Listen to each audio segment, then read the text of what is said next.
Hi friends, எல்லோரும் எப்படி இருக்கீங்க? இன்றைக்கி நம்ம வீடியோவில் என்ன பார்க்க போகிறோன்னா முறுக்கு தான் பண்ண போகிறோம். முறுக்கு பண்ணுறதுக்கு ஃபஸ்ட்டு நான் ஒரு கப் அளவுக்கு மாவு எடுத்து வச்சுருக்கேன்.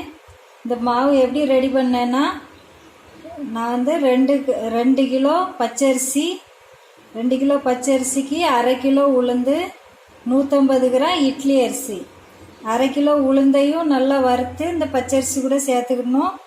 150 கிராம் இட்லி அரிசியும் நல்லா வறுத்து இது கூட சேர்த்து மிக்ஸ் பண்ணி கடையில் கொடுத்து மாவு பண்ணி எடுத்துகிட்டு வரணும். மிஷினில் கொடுத்து நல்லா அரைச்சி எடுத்துகிட்டு வந்திருக்கேன். அதிலேருந்து இப்போ 1 கப் அளவுக்கு மாவு எடுத்திருக்கேன். இதை நம்ம இப்போ பிசைஞ்சு எடுத்துக்கலாம். இப்போ இந்த மாவு கூட கொஞ்சமாக சீரகம் சேர்த்துக்கலாம். நீங்கள் சீரகம் இல்லைன்னா எள்ளு கூட சேர்த்துக்கலாம். நான் இப்போ சீரகம் சேர்க்க போகிறேன்.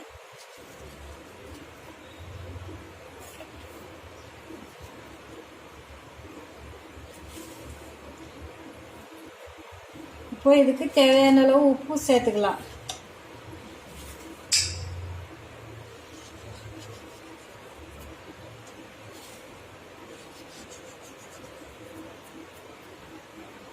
இது எல்லாத்தையும் நல்லா ஃபஸ்ட்டு மிக்ஸ் பண்ணி எடுத்துக்கிடுவோம். இப்போ இந்த மாவில் சீரகம் உப்பு போட்டு நல்லா மிக்ஸ் பண்ணிக்கிட்டோம். இது கூடவே சூடான எண்ணெய், ஒரு 1/2 கப் எண்ணெயை சூடு பண்ணி, ஒரு 1/2 கப் அளவுக்கு எண்ணெயை சூடு பண்ணி அதையும் இது கூட சேர்த்துக்கலாம். உடனே கை வச்சு மிக்ஸ் பண்ணிடாதீங்க. கொஞ்சம் ஆறுனதுக்கப்புறம் மெதுவாக மிக்ஸ் பண்ணிக்கோங்க. இப்போ எண்ணெய் சூடு பண்ணி ஊற்றி நல்லா மிக்ஸ் பண்ணிக்கிட்டோம். இந்த அளவுக்கு பிடிக்கிற மாதிரி மிக்ஸ் பண்ணிக்கிடணும். அதுக்கப்புறமா இதில் கொஞ்சம் கொஞ்சமாக தண்ணி ஊற்றி நல்லா மிக்ஸ் பண்ணி எடுத்துகிட்டு வரலாம். நல்லா பிசைஞ்சு எடுத்துக்கலாம். இப்போ பாருங்கள், மாவு இந்த அளவுக்கு அழகாக சாஃப்டாக பிணைஞ்சு எடுத்தாச்சு.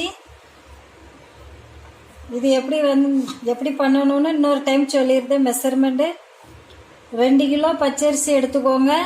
1/2 கிலோ உளுந்து வாங்கி அதையும் வறுத்து இது கூட சேர்த்துக்கோங்க. 1 கிளாஸ் இட்லி அரிசி, 1 கிளாஸ்னால் 150 கிராம் இட்லி அரிசி, அதையும் நல்லா வறுத்து இந்த பச்சரிசி கூட சேர்த்து மிஷினில் கொடுத்து திரித்து எடுத்துகிட்டு வந்துக்கோங்க. நான் அதில் திரித்து எடுத்து அதிலேருந்து ஒரு கப் அளவு மாவு எடுத்து இந்த மாதிரி பிசைஞ்சு எடுத்து வச்சுருக்கேன். வாங்க இதை எப்படி முறுக்கு பண்ணிடலாம். இதை வச்சு முறுக்கு பண்ணிடுவோம். முறுக்கு பண்ணுறதுக்கு இதே மாதிரி 3 ஓட்டை உள்ள பெரிய அச்சு எடுத்துக்கோங்க. இதுதான் கரெக்டான அச்சியாக இருக்கும். இதே மாதிரி 3 ஓட்டை இருக்கும், நல்ல பெரிய ஓட்டையாக இருக்கும். இதை மாதிரி எடுத்துக்கோங்க. அங்கே பாருங்கள், இந்த மாதிரி புளிஞ்சு எடுத்துக்கோங்க. இதை அப்படியே ஆயிலில் போட்டு ஃப்ரை பண்ணிடுங்க. இப்போ பாருங்கள், பபுள்ஸ் எல்லாம் அடங்கிடுச்சு, முறுக்கு ரெடி ஆயிடுச்சு. வெளியே எடுத்துடலாம்.